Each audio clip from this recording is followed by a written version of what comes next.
What's happening, Munchos? My name is Harsh. And I'm Shreyas. Welcome back to Munch on this. Yeah, and we've got something really scrumptious, really munchy for you today. An homage to Endgame. End finale to the saga. Yes. We're doing top 5 things Endgame did to change the game. Yeah. And this is in conjunction with Endgame Blu-ray release. Yeah, it's coming out soon. Yeah. Oh, it's already out. What am I saying? With extra scenes. Absolutely. Yes. And it was re-released as well. Right back in June. It was re-released with a couple more shots. And so obviously Endgame right now is the biggest movie ever made financially. And even if you're talking about the cast and the ensemble there, Marvel doing its thing, this movie was an epic in all means. Yeah. And we've got Disney Plus coming out end of this year. Absolutely. And Marvel doing so many new things, man. Like I'm a big DCU fanboy as well, and as much as I like Marvel, I'd love to see DCU doing all of this as well. But Marvel's just here. They've got their hands everywhere, man. Yep. So let's get into the pointers, yo. Yes, please. Number 1. Starting off, Avengers Endgame has become the biggest, highest grossing movie, domestic and worldwide of all time. It overtook Avatar, which was already at a massive 2.79 billion worldwide. Right. And Avengers Endgame now sits at 2.8. Yeah, but they kind of cheated, right? Was it released again? They re-released, but I don't blame them, man. Like, we already know Disney's taking over the world, so it's the next Skynet, right? Correct. So they obviously had to be the, entity sitting on the throne of the highest grossing movies ever. Yeah. But that says a lot about the franchise. It says a lot about this movie as a finale to the entire saga, the 22 movie epic saga that we've had. And Disney, man, setting a benchmark, absolutely. Totally. And not just overall, so it was the fastest movie to $500 million, 1.5 billion, 2 billion, 2.5 billion. It beat Star Wars, The Force Awakens like this. And I was like, and when Star Wars had just come out, it was a force to be reckoned with. Like, it was a phenomenon in like just box office in itself.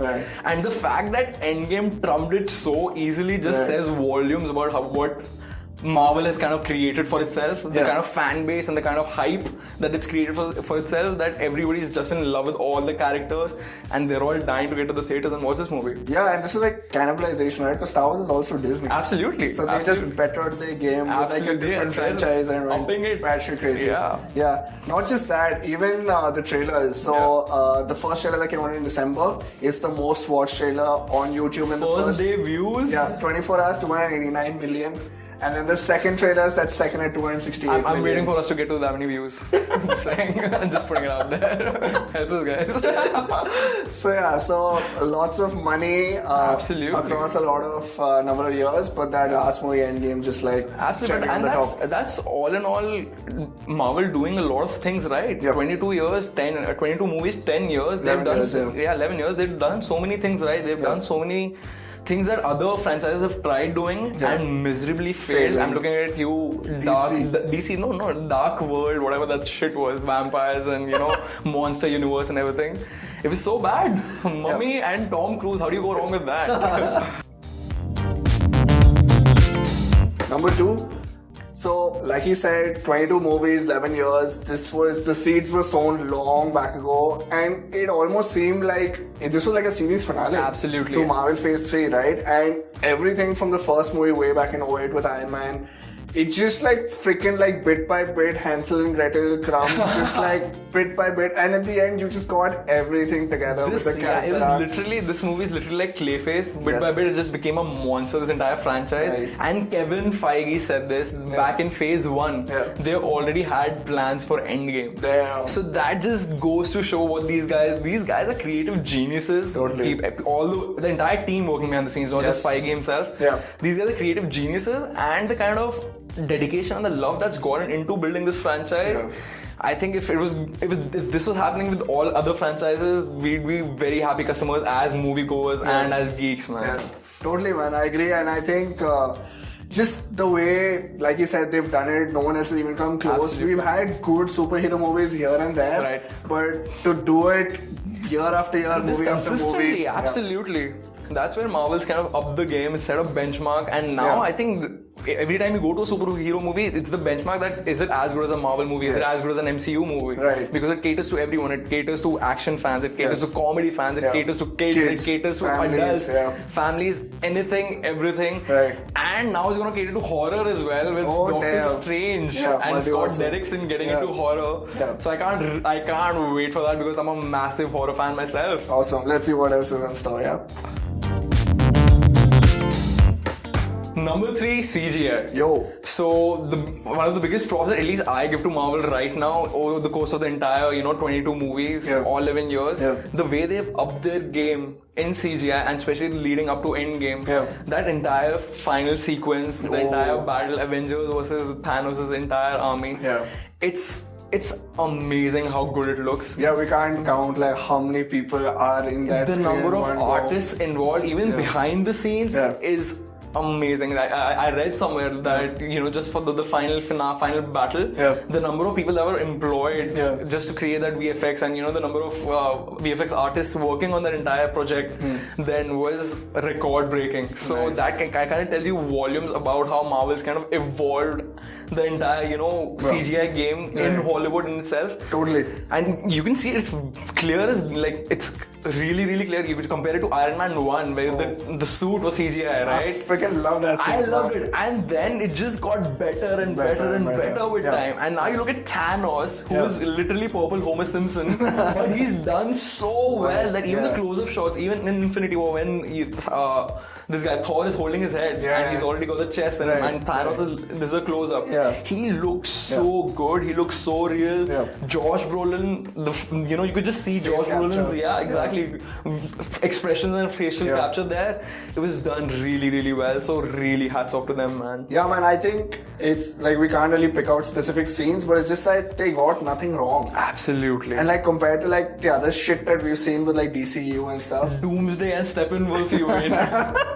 Doomsday was literally a troll cave from Lord of the Rings. Dude, mustache gate. Like, what was that? Exactly. So when you compare it to shit like that, and considering that DCU in itself is a monster when it comes, it's Warner Brothers first. They're a monster of a house. They're a powerhouse in Hollywood in itself. And to think that these guys they've created such a difference between the standards here.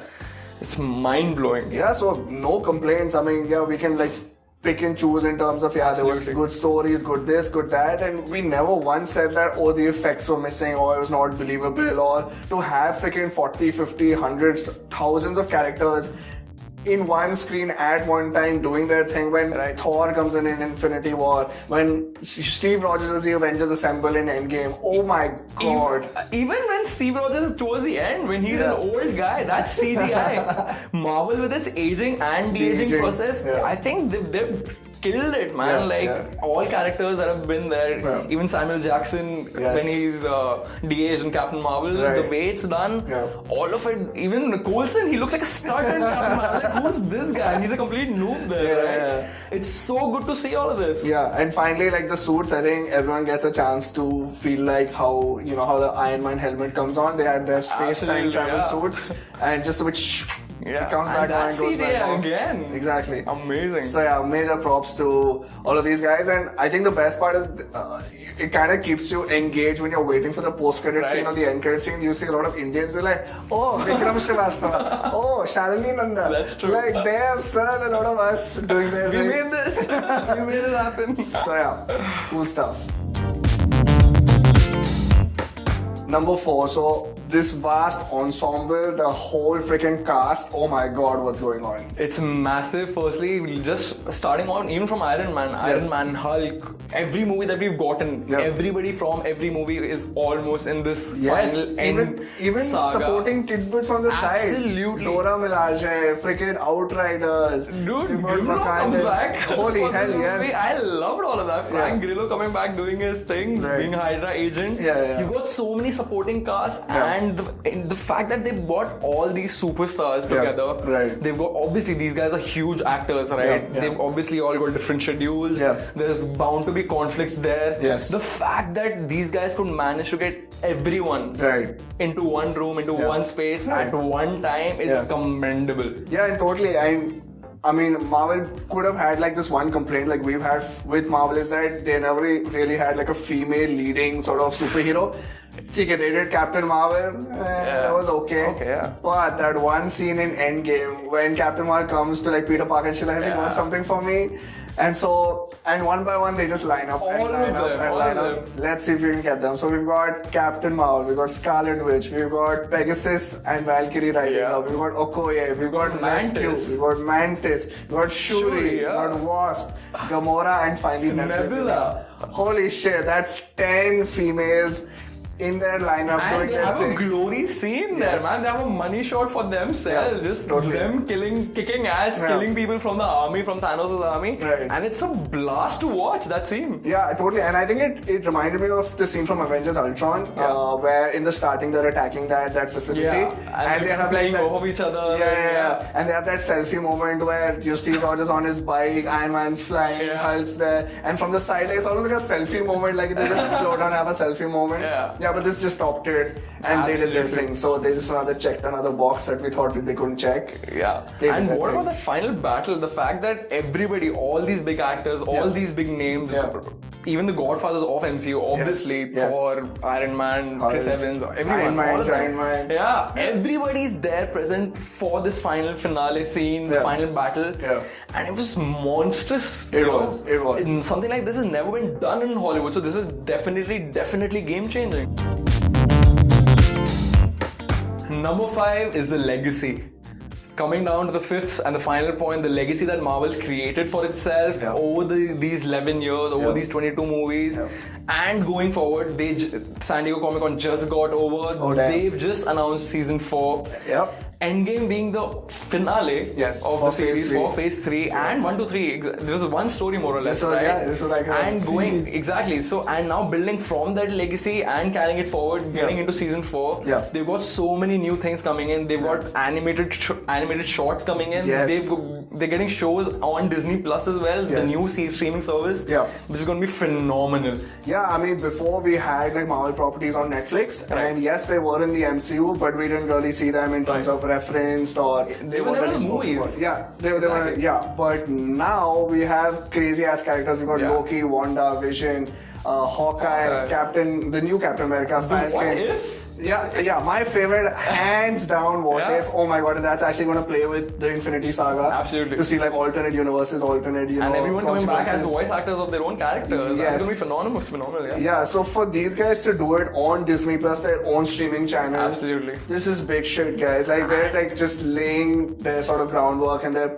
putting their foot down. They're like, okay, now we're here. Totally, they're kind of literally dictating what happens in Hollywood and how Hollywood progresses now. Because they've done so well with the first 3 phases of MCU that the fourth phase, even though there are movies and there are TV series lined up even for Disney Plus, it's going to get the entire customer base, the entire fan base that they have is going to gravitate towards Disney Plus, and that's a genius move. Totally, man. And I'm looking to see how they reboot Fantastic Four.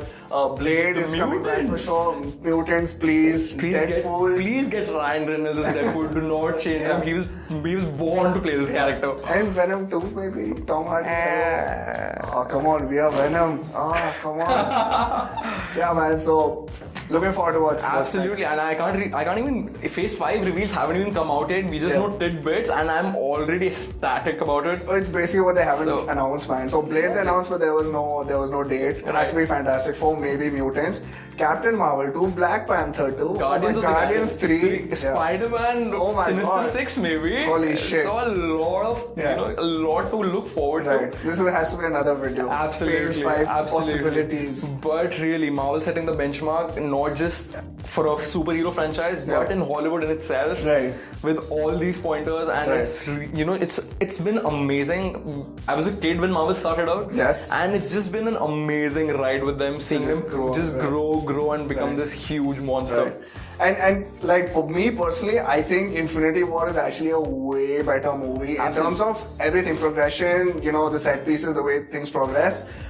But what Endgame did, I think nothing else could do. And like you said that you treated like the I same know, movie. yeah. I treat both of them as like Part of Lord of the it. Rings. Like, Yeah, it's yeah. like a story like that for me. It's Right. both one movie, Yeah. 2 parts, because it's otherwise a 6 or 7 hour movie, right? Right. So for me, I look at it like that, and Yeah. I'd love to see something like that, like Yeah. back to back. Exactly, Binge watch yeah. the shit out of it. Let's do this. Yeah. So that wraps up our personal top 5 of why Endgame was game changing. Absolutely. Yeah, let us know if you missed out anything. I doubt we Right. did. And yeah, do let us know your pointers in the comments below. Why do you think Marvel is a monster right now? And yeah, if there's something that we missed out, let us know in the comments below. Cool. That wraps up this video. Like, share, subscribe as usual, guys. Yeah. And a lot more content coming your way really soon. So be More back for more. Munchies coming up.